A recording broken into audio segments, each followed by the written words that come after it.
Nous avons été très consolés par tout le peuple ivoirien à travers leurs dignes représentants, c'est-à-dire le gouvernement de la République ivoirienne, à la tête duquel je vois le président Alassane Ouattara, qui est vraiment un Africain digne et qui n'a pas ménagé aucun effort pour mettre la délégation que nous avions conduite ici avec Madame Luzolo Amazon, l'épouse légitime de Papa Wemba. Eh ben, je crois que cette mort de Papa Wemba ici en terre ivoirienne fait que le lien entre le jeune, le peuple de la Côte d'Ivoire et de la République du Congo soit scellé vraiment pour l'éternité.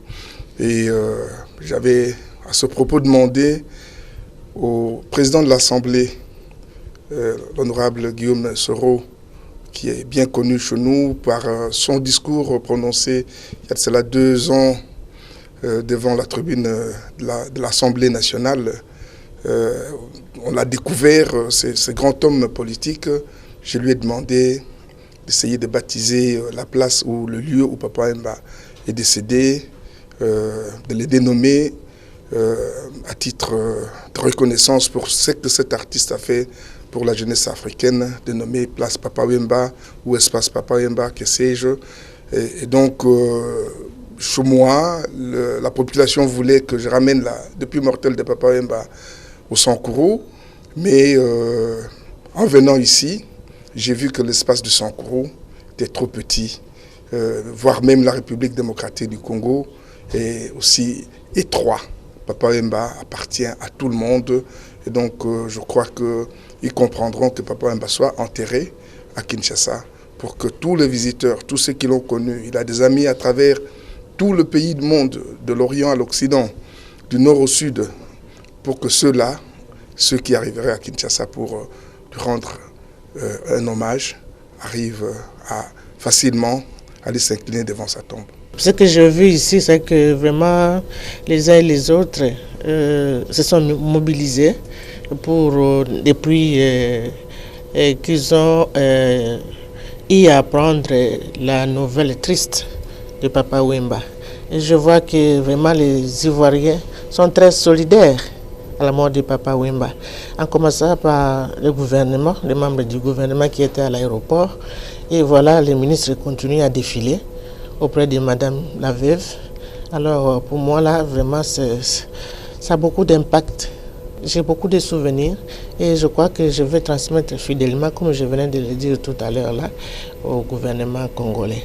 Parce que je pense que ce qui s'est fait ici, en tout cas, ça nous va tout droit au cœur. Donc nous en serons reconnaissants. Quel souvenir vous laisse Papa Wemba?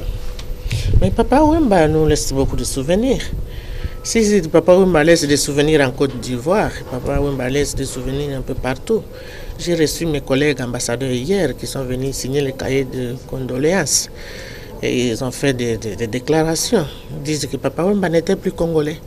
Papa Wemba était un Africain. Papa Wemba était un international. Alors Papa Wemba, c'était un enseignant. Je crois que vous connaissez, Papa Wemba a dû former beaucoup de Congolais qui sont devenus aujourd'hui des grands musiciens aussi. Donc Papa Wemba, il laisse vraiment un grand trou qui sera peut-être difficile à boucher. À l'occasion de sa disparition, nous avons fait tout ce qu'il faut pour accueillir donc, son épouse et la délégation venue avec notamment le gouverneur de sa province natale. Et donc nous les avons logés ici. Il était normal qu'on vienne faire le point. Je l'avais vu hier déjà pour la saluer, présenter les condoléances, voir un peu les difficultés, notamment il y avait les problèmes de l'arrivée des enfants qu'il fallait gérer à partir de Paris, en particulier la dernière qui a perdu son passeport. Donc aujourd'hui, non seulement lui dit que tout est réglé, mais aussi m'enquérir de son état de morale et la soutenir. Donc c'est le sens de cette visite-là. Je vois que malgré la douleur, elle reste digne et elle fait des témoignages de l'attachement de son mari et d'elle-même à la Côte d'Ivoire. Et évidemment, le pays, le président de la République en tête, rendra hommage à Papa Wemba ce soir avant qu'il ne puisse quitter notre sol demain.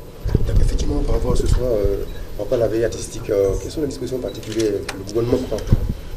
Écoutez, le ministre de la Culture organise cette veillée, il pourra vous en donner les détails, mais c'est le monde de l'art au niveau de la Côte d'Ivoire, mais aussi au niveau de l'Afrique, parce qu'il y a des artistes africains qui étaient là, qui sont restés, d'autres qui sont en train d'arriver, y compris des artistes congolais, qui vont donc rendre ce grand hommage ici à Abidjan, au Palais de la Culture, un endroit qui accueille toujours les spectacles des grands musiciens comme Papa Wemba. Et puis ensuite, je suis sûr que Kinshasa en fera autant ou davantage.